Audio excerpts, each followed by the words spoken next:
पाणीपाग को नहीं वर्तमान समय आसुची किछि बड़ खबर। राज्य में जारी रही ग्रीष्म प्रवाह। असह्य ताती आउटपाउट होती राज्यवासी। प्रबल खरा एवं गरम गुळुगुळी राज्यवासी को अस्तव्यस्त करुछि। अति भीषण गरम एवं गुळुगुळी को नहीं पाणीपाग विभाग पक्षरु ऑरेंज वार्निंग जारी कर हिट वेव्र अधिका मात्रा वर्तमान समय देखा मिलूँ। यह समय आश्वस्ति करला बेले सूचना देते पाणीपाग विज्ञानी उमाशंकर दास। राज्य उपरकू एक कालबैशाखी झड़ पुणी थे सक्रिय होछि। आसंता 21 तारिख बेलू यार प्रभाव देखा मिल। बिजुली घड़घड़ी सहित अति प्रबल मात्रा वर्षा और यार प्रभाव आसंता कालीठू देखा मिल। तेबे एने केउ सबु जिला गुड़िक वर्षा देखा मिल, से जिला गुड़िक कौन कौन एवं कालबैशाखी झड़ को नहीं कौन रही बड़ खबर चलतु देखा। किंतु ता आगु आपण मैंने वीडियो को लाइक करनियंतु, ता सहित चैनल को सब्सक्राइब करी आपण मानकर केउ जिला कमेंट कर जणांतु।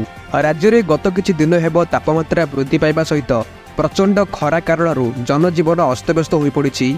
प्रबल ग्रीष्म प्रवाह सहित सकाळु सकाळु तापमात्रा 30 डिग्री पार होछि। अन्यपटे गत 24 घंटा मध्य राजधानी भुवनेश्वर में सबुठु अधिका 43.6 डिग्री सेल्सियस तापमात्रा रेकर्ड करा जायछि। सबुठु कम फुलवाणी में 20.5 डिग्री सेल्सियस रेकर्ड कर जायथिया बेले राज्य में बालेश्वर, भुवनेश्वर, मयूरभंज, केन्द्रापड़ा, जगतसिंहपुर, गंजाम, नवरंगपुर और मयूरभंज जिला को प्रबल हिट वेव बा गरम पाई सतर्क सूचना जारी करा जायछि।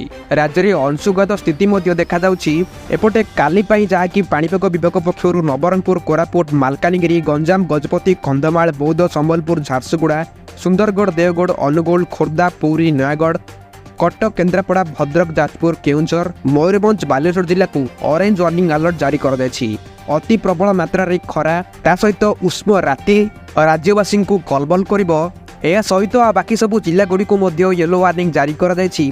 ता सहित एही भली पाणीपाग स्थिति आसंता 21 तारिख जाए लगी रहिबो। 21 तारिख में मयूरभंज, बालेश्वर, भद्रक, केन्द्रापड़ा, जगतसिंहपुर, पुरी, कटक, ढेंकानाल, केउंझर, जाजपुर, अनुगोल, नयागढ़, गंजाम, गजपति, बौद्ध जिला को ऑरेंज वार्निंग जारी कर जायछि। प्रबल खरा ता सांग को अंशुघात स्थिति यही सबू जिला गुड़िक अधिका परिमाण देखा जाई पारे। किंतु आसंता काली परठू राज्य उपर एक सक्रिय होछि कालबैशाखी। पुणी पश्चिम झड़ प्रभाव में राज्य में कालबैशाखी वर्षा देखा मिल। यही प्रबल गुळुगुळी एवं हिट वेव मध्य हल्का आश्वस्ति आनीपारे बोली पाणीपाग विज्ञान केन्द्र पक्षरु कुहा जाउछि। तेबे आसंता 20 तारिख बेलू मालकानगिरी, कोरापुट, नवरंगपुर, रायगड़ा, गंजाम एवं गजपति यही 6 जिला को पाणीपाग विभाग पक्षरु सतर्क करा जायछि। एसबू जिला गुड़िकर गोटे किंबा दुईटी स्थान में हालुकर मध्यम धरणर वर्षा होईपारे। ता सहित आसंता 21 तारिख बेलू कोरापुट, रायगड़ा, गजपति, कंधमाल एवं गंजाम जिले में बिजुली घड़घड़ी सहित वर्षा देखा 30 ରୁ 40 किलोमीटर बेगर पवन बहवा सहित बाकी केउंझर, जाजपुर, भद्रक, मयूरभंज एवं बालेश्वर जिले में गोटे किंबा दुईटी स्थान में हालुका वर्षा होईपारे। तेबे यही वर्षार परिमाण आसंता 22 तारिख बेलू अधिका रहिबो। पश्चिम झड़ प्रभाव यही दिन मानकरे अधिका रहिबा नै सूचना जारी कर जायछि।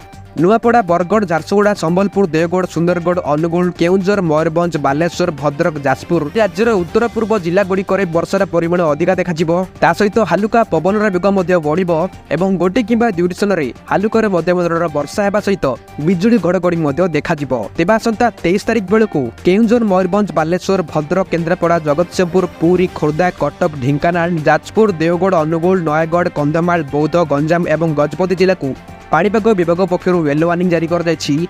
एही सबु जिला गुड़िक बिजुली घड़घड़ी आउ टिके अधिका रहिबो। ता सहित पवनर बेग बढ़ी 40 ରୁ 50 किलोमीटर बेगरी रहिबो। ता सहित हालुकर मध्यम धरणर वर्षा यही सबु जिला गुड़िकर गोटे किंबा दुईटी स्थान में देखा मिल पारिबो।